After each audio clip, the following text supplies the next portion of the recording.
Hi అండి, ఎలా ఉన్నారు? బాగున్నారా?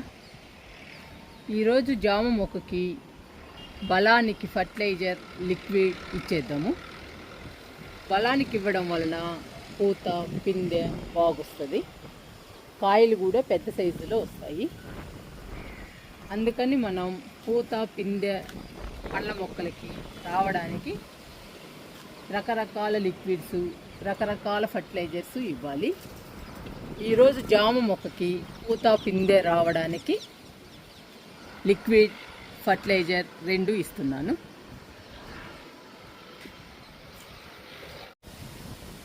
మన జామ మొక్కకి పూత పిందె రావడానికి బలానికి ఫర్టిలైజర్ లిక్విడ్ ఇద్దాము.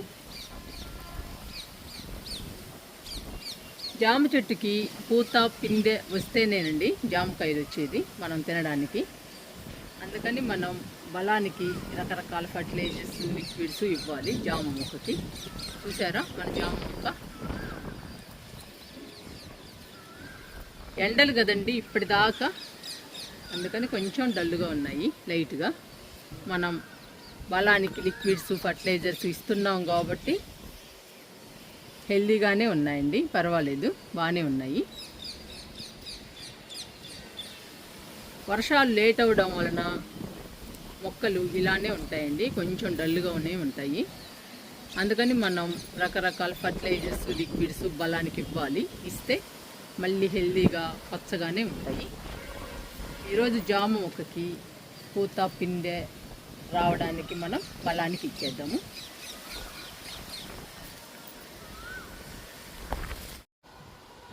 జామ మొక్కకి ఫర్టిలైజర్ లిక్విడ్ ఇద్దాము.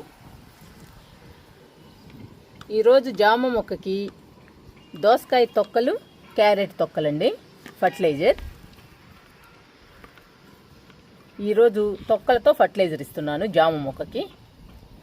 దోస తొక్కలు, క్యారెట్ తొక్కలు మంచి బలం అండి జామ మొక్కకి. ఇందులో మంచి మంచి పోషకాలు ఉంటాయి. అందువల్ల జామ మొక్క కూడా హెల్దీగా పచ్చగా ఉంటుంది. ఈరోజు ఈ తొక్కలు 2 జామ మొక్కకి ఫర్టిలైజర్గా ఇద్దాము. క్యారెట్ తొక్కలు, దోసకాయ తొక్కలు.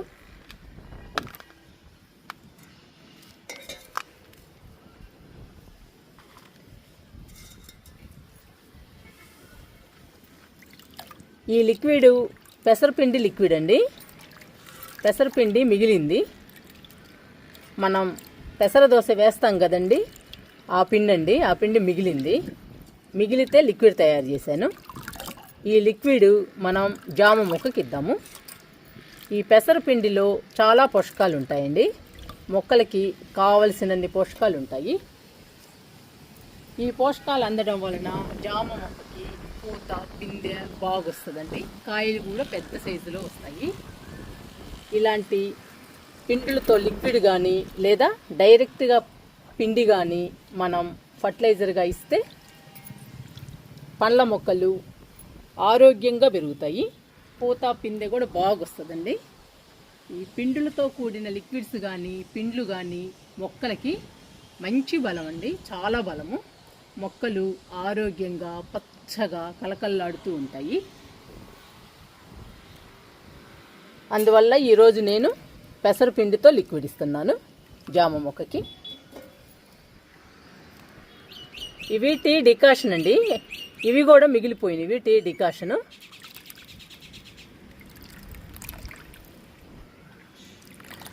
నేను ఏది వేస్ట్ చేయనండి, ప్రతి ఒక్కటి మొక్కలకి ఇస్తాను. ఈరోజు టీ డికాషన్ కూడా మిగిలిపోయింది కాబట్టి ఈ డికాషన్ కూడా నేను జామ మొక్కకి ఇస్తున్నాను లిక్విడ్గా. టీ డికాషను, పెసరపిండి లిక్విడ్, ఈ 2 కలిపి జామ మొక్కకి లిక్విడ్గా ఇచ్చేద్దాము. దోసకాయ తొక్కలు, క్యారెట్ తొక్కలు ఫర్టిలైజర్గా ఇద్దాము. ఈ 2 ఇవ్వడం వలన మొక్కకి చాలా బలము, మొక్క ఆరోగ్యంగా చక్కగా పెరుగుతుందండి. జామ మొక్క పెరగటమే కాదండి, పూత పిందె కూడా బాగొస్తుంది.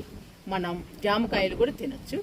ఇంక ఇచ్చేద్దామండి లేట్ చేయకుండా ఫర్టిలైజర్ని, లిక్విడ్ని జామ మొక్కకి. ఫస్ట్ జామ మొక్కకి ఫర్టిలైజర్ ఇద్దాము. మొక్కకి దూరంగా గుంత తీయాలి.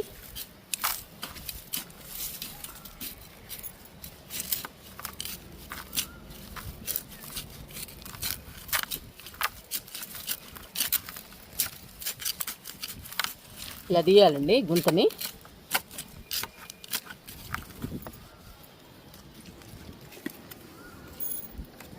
గుంత తీసిన తర్వాత ఈ దోసకాయ తొక్కల్ని, క్యారెట్ తొక్కల్ని ఆ గుంతలో వేసేయాలి.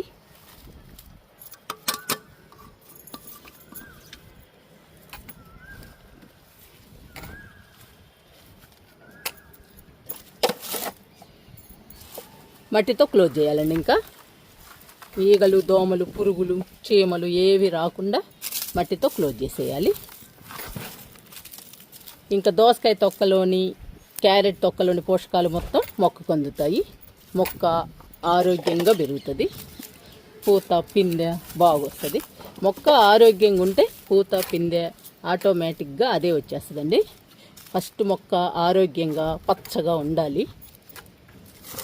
ఫర్టిలైజర్ ఇచ్చేసాను, ఇంకా లిక్విడ్ ఇద్దాము. జామ మొక్కకి లిక్విడ్ ఇద్దాము.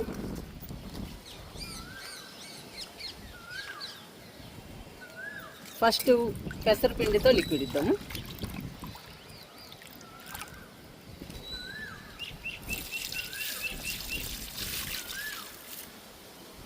పెసరపిండి చాలా బలం అండి మొక్కలకి.